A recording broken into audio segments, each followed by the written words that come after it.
بالله العلي العظيم رب اشرح لي صدري ويسر لي أمري واحلل عقدة من لساني يفقهوا قولي أعوذ بالله من الشيطان الرجيم بسم الله الرحمن الرحيم الحمد لله رب العالمين والعاقبة للمتقين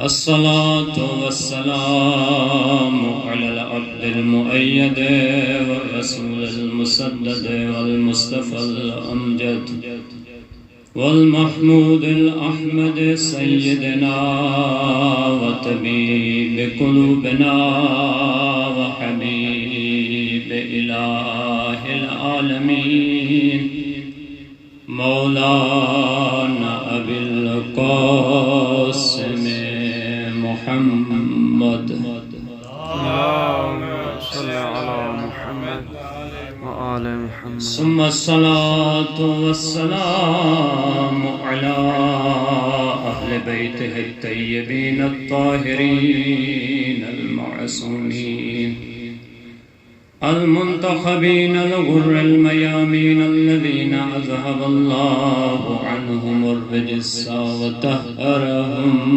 تطهيرا اللهم صل على محمد وآل محمد ورحمة الله على أحبابهم وشيعتهم ومواليهم ومحبيهم ولعنة الدائمة على أعدائهم ملعونين من يوم عداوتهم إلى أبد الآبدين أما بعد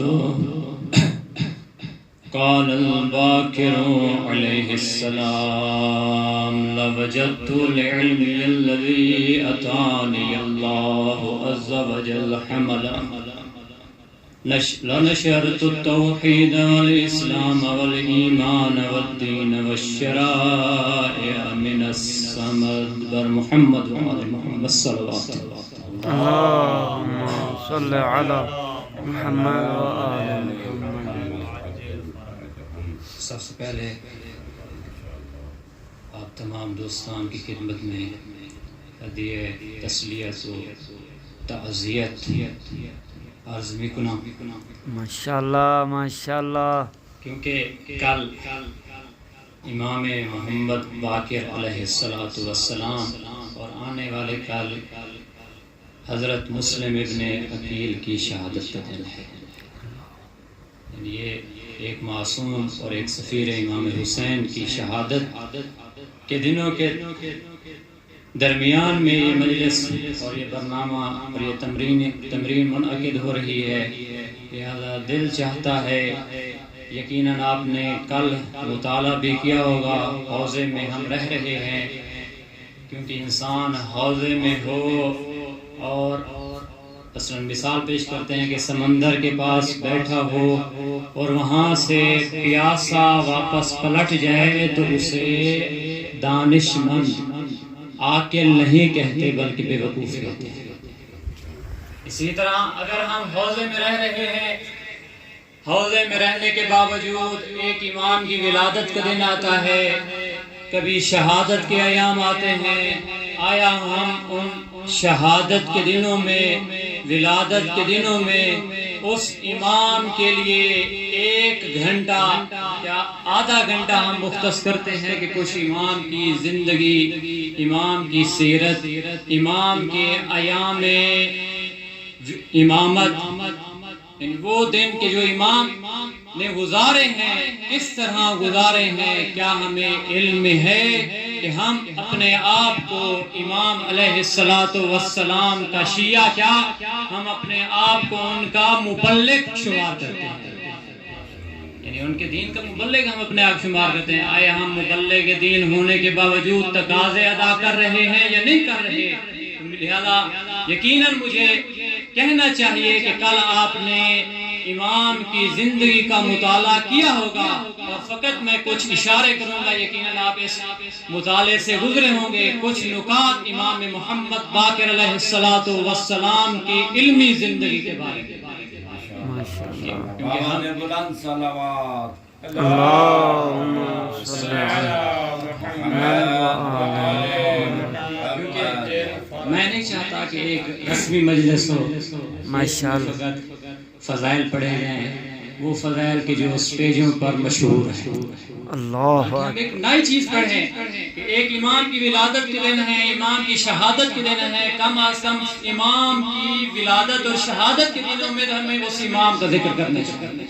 اللہ امام کی علمی زندگی کے بارے میں اگر ہم مطالعہ کریں تو ایک مشہور قول ملتا ہے شیخ مفید کا، کہ انہوں نے اپنی کتاب میں یہ قول نقل کیا ہے۔ وہ کہتے ہیں کہ امام محمد باقر علیہ السلام سے پہلے اگر دیکھا جائے شیعوں کی کون سی حالت تھی، شیعہ کس حالت میں زندگی گزار رہے تھے، اور امام کے بعد کس حالت میں ان کی زندگی منتقل ہوئی ہے، تو یہ فرمان وہ نقل کرتے ہیں کانت الشیعۃ قبل ان یکون ابو جعفر لا یعرفون مناسک حجہم ولا حلالہم ولا حرامہم، کہ شیعوں کی حالت یہ تھی کہ امام محمد باقر علیہ السلام سے پہلے نہ انہیں مناسک حج کی صحیح شناخت تھی، نہ انہیں حلال کا صحیح علم تھا، نہ انہیں حرام کا صحیح علم تھا۔ اللہ اکبر، یعنی اتنے دعوے کے ساتھ وہ کہہ رہے ہیں، حالانکہ امام سے پہلے امیر المومنین کا دور ہے، امام حسن مجتبیٰ کا دور ہے، امام حسین کا دور ہے، امام سجاد کا دور ہے۔ آیا ان ادوار میں، ان دوروں میں، اس وقت میں شیعوں نے کچھ علم حاصل نہیں کیا؟ کچھ سوچا؟ کیا ہمیں سوچنا چاہیے کہ اس سے پہلے شیعوں کی کیا حالت تھی؟ تو میں یہی کہوں گا امیر المومنین کی زندگی کو دیکھیں تو 25 سال آپ کے گزرے ہیں خانہ نشینی میں۔ رسول اکرم کی وفات کے بعد 25 سال آپ خانہ نشین رہے ہیں، اور پھر آپ دیکھیں 5 سال خلافت کے ہیں، تو خلافت کے دنوں میں بھی اتنی جنگیں ہوئی، اتنے معاملات ہوئے کہ امیر المومنین یہ کہتے چلے گئے سنونی سنونی قبل ان تفقدونی ہاں ہونا لعلما جما، کہتے ہیں کہ ہاں میرے پاس علم کا ایک بڑا سمندر ہے لیکن کوئی لینے والا نہیں ہے۔ امام حسن مجتبیٰ اور امام حسین کو اس وقت کے خلفاء نے، اموی بنی امیہ کے حکمرانوں نے اس طرح لوگوں سے جدا کر دیا، اس طرح لوگوں سے جدا کر دیا ہے کہ اس کی طرف اشارہ ملتا ہے اس حدیث میں۔ بلکہ میں ایک قول نقل کرتا ہوں علامہ طباطبائی کا، کہ مشہور مفسر ہیں، صاحب تفسیر المیزان ہیں، انہوں نے احادیث کو جمع کیا ہے، اور وہ کہتے ہیں کہ میں نے شیخ حر عاملی کی کتاب وسائل الشیعہ، جو حدیث کی کتاب ہے، اس پوری کتاب کا میں نے مطالعہ کیا ہے۔ ماشاءاللہ بیٹھے ہیں، ماشاءاللہ، ہم نے کبھی کتابوں کو دیکھا ہے؟ ہم تو ایک کتاب ہی نہیں پڑھی جاتی، ایسے مفسر نہیں بنتے۔ وہ کہتے ہیں کہ میں نے اس پوری کتاب کا مطالعہ کیا ہے، پوری کتاب میں 35,000 حدیثیں موجود ہیں، 35,000 حدیثیں موجود ہیں، اور پھر وہ نقل کرتے ہیں کہ ان 35,000 احادیث میں سے مجھے ایک حدیث ایسی نہیں ملتی کہ اس میں کوئی شخص آیا ہو امام حسین علیہ السلام کی 10 سالہ زندگی میں۔ امام کی امامت کے دن کتنے ہیں؟ 10 سال کے دن ہیں۔ وہ کہتے ہیں کہ امام کے 10 سال کے امامت کے دنوں میں نے اس پوری کتاب وسائل الشیعہ، جو مشہور کتاب ہے اہل تشیع کی، اس وسائل الشیعہ کی 35,000 احادیث میں ایک حدیث میں نے نہیں دیکھی کہ اس میں کوئی شخص آیا ہو، کوئی سائل آیا ہو، سوال کرنے والا آیا ہو، اور آ کر امام حسین علیہ السلام سے ایک فقہ کا سوال پوچھا، ایک تفسیر کا سوال پوچھا۔ یعنی لوگوں نے امام حسین علیہ السلام اور امام حسن مجتبیٰ علیہ السلام کی زندگی میں اس طرح اپنے اپنے آپ کو منظم کیا، دوسرے الفاظ میں کہوں کہ اس طرح انہوں نے اپنے آپ کو ڈھال لیا تھا کہ امام سے دور ہو گئے تھے۔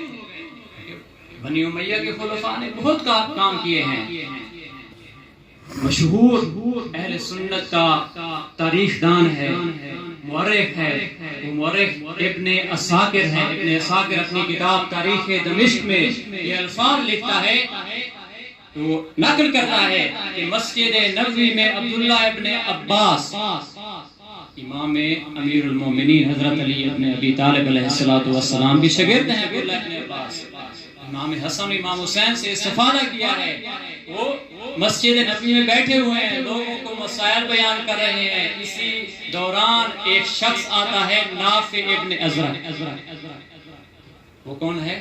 خوارج میں سے نافع ابن ازرق آتا ہے اور سوال کرتا ہے، یعنی اس کا ارادہ یہ تھا کہ عبداللہ ابن عباس جو محفل اس نے لگائی ہوئی ہے، جو سوالات اور جوابات دے رہا ہے، اس کا ارادہ یہ تھا کہ عبداللہ ابن عباس کی مجلس کو ختم کر دے، فقط آ کر یہی کہتا ہے، اے عبداللہ ابن عباس، ان چیزوں کو جو تم بیان کر رہے ہیں ان کی ضرورت نہیں ہے۔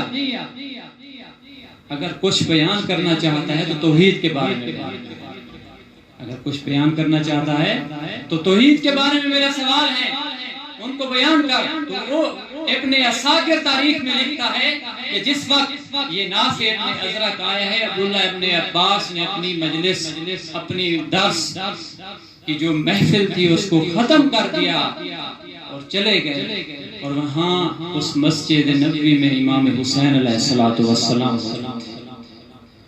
جب مولا حسین نے دیکھا کہ یہ نافع ابن ازرق آیا ہے، توحید کے بارے میں سوال پوچھ رہا ہے، تو مولا نے کہا، اے نافع ابن ازرق، الیہ، آ میری طرف آ، میں تجھے سوالات کے جوابات دیتا ہوں، سنو کہ اس نے کیا کہا۔ اور نافع کہتا ہے، اگر میں نے آپ سے سوالوں کے جواب پوچھنے تھے تو میں سوال ہی نہیں کرتا،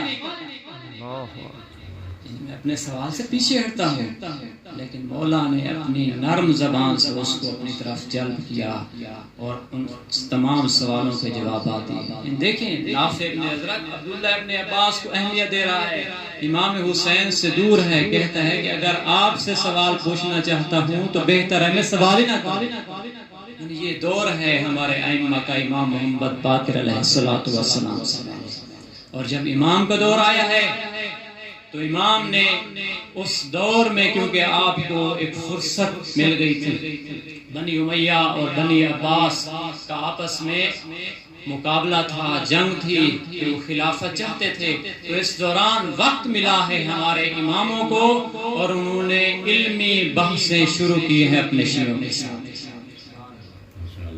اپنی علمی بحثیں شروع کی ہیں۔ آیت اللہ حسینی قمی مشہور خطیب ہیں، وہ نقل کر رہے تھے ایک مجلس میں، انہوں نے کہا کہ میں نے تمام احادیثوں کی تعداد کو جمع کیا، یعنی کتنی احادیث کس امام سے نقل ہوئی ہے، یعنی تمام احادیث کی تعداد کو میں نے جمع کیا ہے، اور پھر میں نے ان کو جدا جدا کیا ہے کہ مثلا پہلے امام سے کتنی احادیث ہیں، دوسرے امام سے کتنی احادیث ہیں، تیسرے سے کتنی ہیں، 11ویں امام تک انہوں نے احادیث کی تعداد کو نقل کیا ہے۔ وہ کہتے ہیں کہ امام امیر المومنین حضرت علی ابن ابی طالب علیہ السلام کے بعد سے، یعنی امام حسن مجتبی کے دور سے لے کر امام حسن عسکری علیہ السلام تک جو روایات، جو احادیث، جو حدیثیں ہم تک پہنچی ہیں، 60,000 احادیث ہیں۔ کتنی ہے؟ وہ نقل کرتے ہیں کہ ان 60,000 احادیث میں اگر ہم دیکھنا چاہیں تو 47,000 احادیث فقط 2 اماموں کے دور میں نقل ہوئی ہے، یعنی امام محمد باقر اور امام جعفر صادق علیہ السلام، باقی 8-9 اماموں کے دور میں کتنی حدیث ہیں؟ 13,000۔ تھوڑا پانی دکھائے تھے۔ ماشاءاللہ ماشاءاللہ، محمد وعلی محمد نعرہ تکبیر، تکبیر، اللہ اکبر، نعرہ رسالت یا رسول اللہ، نعرہ رسالت یا رسول اللہ، نعرہ حیدری، یا علی، نعرہ حیدری، یا علی، آواز بلند صلوات۔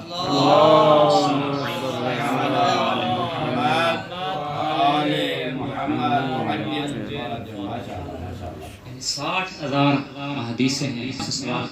آپ سے سوال کرتا ہوں کیا ہم حدیثوں میں سے کچھ حدیثوں سے حافظ نہیں ہیں؟ ماشاءاللہ ہم جو کہتے ہیں ہم امام کے دور کے جو صحابہ تھے ان سے ہماری اہمیت زیادہ ہے. اے ابان ابن تغلب کو دیکھیں وہ کتنی حدیث کے حافظ ہیں. دوسرے صحابہ کو دیکھیں, محمد ابن مسلم کو دیکھیں, زرارہ کو دیکھیں, ہاشم حشام کو دیکھیں, یعنی ان سب صحابہ کو دیکھیں کہ اہل بیت نے اپنے صحابہ کی پرورش و تربیت کس طرح کی ہے. یہ جو اہل بیت نے ہماری فضیلت میں کہا ہے کہ ان اہل غیبتہ المنتظرون لامامہ, کہ اہل غیبت یعنی غیبت کے زمانے میں رہنے والے وہ لوگ کہ جو اپنے امام کے ظہور کے انتظار میں رہ رہے ہیں. افضل اہل کل زمان, وہ تمام زمانے کے لوگوں سے سب سے فضیلت والے لوگ ہیں. تمام زمانے کے لوگوں سے فضیلت والے لوگ ہیں. آیا ہم جو فضیلت رکھتے ہیں ابان ابن تغلب کی مانے ہمیں حدیثیں یاد ہیں یا نہیں؟ تو ان 60,000 احادیثیں نقل کی گئی ہیں. 60,000 احادیث میں سے آیت اللہ حسینی کو میں کہتے ہیں 47,000 حدیثیں فقط 2 اماموں سے نقل ہوئی ہیں. کون سے 2 امام؟ امام محمد باقر اور امام جعفر صادق. پھر انہوں نے جدا جدا بیان کیا ہے کہ اگر ہم دیکھیں امام حسن مجتبی سے صرف 1100 حدیثیں ملتی ہیں, امام حسین سے 2400 حدیث ملتی ہیں, امام سجاد سے 1600 حدیث نقل ہوئی ہیں. اور پھر کہتے ہیں کہ امام محمد باقر اور امام جعفر صادق سے 2 کو چلے جائیں. اس کے بعد جب آتے ہیں تو پھر دیکھتے ہیں کہ پھر تنزل کا دور شروع ہو رہا ہے. امام کاظم سے اگر حدیثیں نقل ہوئی ہیں تو امام موسیٰ کاظم سے 3000 حدیثیں ملتی ہیں. امام علی رضا سے 2600 حدیثیں ملتی ہیں. امام محمد جواد سے فقط 900 حدیثیں نقل ہوئی ہیں. اور آخری 2 امام حسن عسکری اور امام ہادی سے, امام زمانہ سے پہلے, ان 2 اماموں سے فقط 1000 حدیث نقل. یہ ہے تنزل کا دور. اگر شیعت کا عروج دیکھنا ہے تو آئیں امام محمد باقر کے دور کو دیکھیں کہ امام محمد باقر کے دور میں جو حدیثیں نقل ہوئی ہیں وہ کون سی حدیث ہیں؟ فقہی حدیث, تفسیری حدیث, کلامی حدیث. اور میں کہوں گا امام نے یہ جو حدیث نقل کی ہے نا 9000 حدیث وہاں سے نقل ہیں. امام جعفر صادق علیہ السلام سے 38000 حدیث نقل ہیں. کیونکہ امام محمد باقر کا دور بھی پورا اشوک دور تھا, فتنوں کا دور تھا. اموی خلیفہ بنی امیہ کے خلفاء نے امام پر نگاہ رکھی تھی. ایک واقعہ ملتا ہے جابر ابن یزید جحفی کا, وہ آیا ہے مکہ سے, آیا ہے کوفہ سے, مدینہ میں امام کے حضور میں پہنچا ہے. امام نے سوال کیا اے جابر کہاں سے آئے ہو؟ تو جابر کہتا ہے میں کوفہ سے آیا ہوں. امام نے کہا کس لیے آئے ہو؟ کہا میں آیا ہوں تاکہ آپ کے حضور کچھ میں علم حاصل کروں, کچھ شرف یاب ہو جاؤ. تو امام کہتے ہیں اگر تو آیا ہے تو پھر یہ نہ کہنا کہ میں اہل کوفہ ہوں, میں کون ہوں؟ مدینہ کے رہنے والا. جابر کہتا ہے مولا یہ جھوٹ نہیں ہوگا, یعنی میں ہوں کوفی اور کہوں میں مدنی ہوں, مدینہ کے رہنے والا ہوں. مولا نے کہا نہیں یہ جھوٹ نہیں ہے. جب تو یہاں آ گیا ہے, یہاں تو نے رہائش اختیار کر لی ہے تو تو مدینے کا رہنے والا بن گیا ہے. کیوں کہا مولا نے؟ کیونکہ مولا کو معلوم تھا اگر جابر نے کسی کو کہا کہ میں کوفہ سے آیا ہوں محمد باقر کے ساتھ علم کو حاصل کرنے کے لیے تو یقیناً وہ واپس بھیجیں گے. یہ وہ دور ہے کہ بنی امیہ کے حکمران ابھی تک ائمہ پر نگاہ رکھے ہوئے ہیں. اور پھر آگے چلیں امام نے کس طرح اپنے صحابہ کی پرورش کی ہے. اور وصیت میں ملتا ہے کہ جب امام کی وفات ہو رہی تھی امام نے وفات سے پہلے امام جعفر صادق علیہ السلام کو یہ وصیت کی تھی کہ میرے اصحاب کو, میرے شاگردان کو اس طرح پرورش دیں کہ وہ کبھی کسی کے محتاج نہ ہو. یعنی وصیت کی تھی کہ میرے اصحاب کی تربیت کریں, میرے اصحاب میرے شاگردان کو علم کے ساتھ اس طرح پر کر دیں کہ کبھی کسی کے محتاج نہ ہو. اور امام نے اپنے شاگردوں کی بہت زیادہ تربیت کی ہے، امام محمد باقر اور امام جعفر صادق علیہ الصلوۃ والسلام۔ صلوات پڑھیں محمد وعلی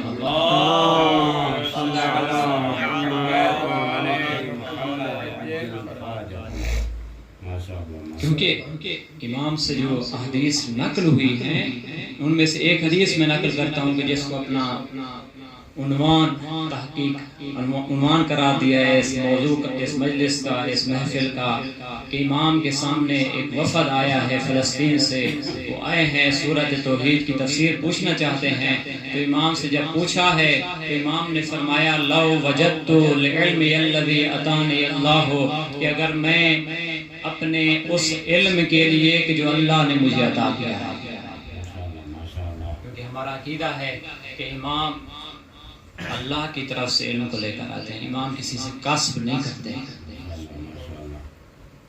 امام جب سے ولادت ہوتی ہے اس وقت سے عالم ہوتے ہیں، کہ جب یزید کی دربار میں پہنچے ہیں، درمیان میں جملہ معترضہ بیان کروں گا، یزید کی دربار میں پہنچے ہیں نا، 4 سال کی عمر تھی، بچپن کا واقعہ نقل کرتا ہوں، 4 سال کی عمر تھی امام کی۔ ایک مرتبہ جب یزید نے دیکھا کہ امام سجاد علیہ السلام حضرت زینب اپنے خطبوں کے ذریعے میری تمام محنت کو ختم کر رہے ہیں، جو بھی بات کرتا ہوں تو امام سجاد میرے تمام سوالوں کا جواب دے دیتے ہیں، لوگ مجھ سے دور ہو رہے ہیں۔ تو یزید نے اپنے مشیروں سے مشورہ کیا ہے اور ان تمام مشیروں نے کہا یزید جب ہم نے کربلا میں 72 شہداء کو قتل کر دیا ہے تو ہمارے لیے مشکل نہیں ہے کہ ہم ان تمام مرد اور خواتین کو بھی اس دنیا سے ختم کر دیں۔ یزید کو مشورہ دیا اس کے مشیروں نے۔ جب امام نے یہ سنا، امام محمد باقر 4 سال زندگی میں ہے، امام نے جب سنا کہ یزید کے مشیروں نے یہ مشورہ کیا ہے کہ ان تمام کو قتل کر دو، تو امام نے اسی وقت یزید کو اپنے خطاب کے ذریعے مخاطب کیا اور کہا اے یزید میں فقط یہی کہوں گا، تجھ سے پہلے بھی ایک مجلس برپا ہوئی تھی، تجھ سے پہلے بھی ایک حکومت کے فرعون نے اپنے مشیروں کے ساتھ مشورہ کیا تھا کہ جب حضرت موسیٰ حضرت ہارون فرعون کی محفل میں گئے ہیں، فرعون کی دربار میں پہنچے ہیں، تو دربار فرعون نے اپنے مشیروں سے مشورہ کیا کہ مجھے کیا کہنا چاہیے، تو قالوا ارجع واخاہ وابعث فی المدائن حاشرین، تو اس کے مشیروں نے کہا تھا اے فرعون موسیٰ کو بھی مہلت دے دے، ہارون کو بھی مہلت دے دے، اور مدائن میں تمام لوگوں کو ندا دے دے کہ وہ سب آ جائیں، یأتوک بکل ساحر، وہ تمام لوگ اکیلے نہ آئے، اپنے ساتھ جادوگروں کو لے آئیں۔